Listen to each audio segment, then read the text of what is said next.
Hello साथी नमस्कार। हजुरहरू सन्चै हुनुहुन्छ? म चाहिँ सन्चै भन्नुपर्छ। आज चाहिँ म के कुराहरू हजुरहरूलाई जानकारी गराउन त भनेर आएको छु है।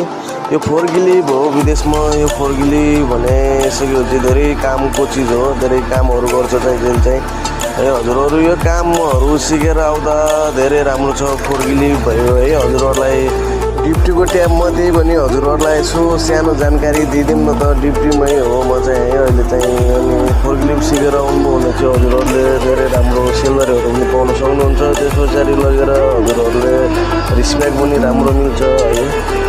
अनि धेरै कुराहरूको सुविधा केही काम सिकेर आउनुमा धेरै राम्रो छ। हजुरहरूलाई चाहिँ म यो फोर्कलिफ्टको पुरा भिडियो त्यो नथाहा पाएर मात्र हो गाह्रो हुने, नत्र केही पनि गाह्रो हुँदैन त्यस्तो। हजुरहरूलाई चाहिँ म त्यो फोर्कलिफ्ट सिकाउने कोसिस गरेर आएको छु है। हेरेर साथ दिनु होला। हजुरहरूलाई चाहिँ म यो चाहिँ टक्क माथि गर्ने भइगयो होइन, टक्क माथि गर्ने अनि तल गर्ने होइन। यसको चाहिँ 4वटा लिभरहरू छ है, अरूकोमा त 3वटा हुन्छ, यसमा 4वटा छ।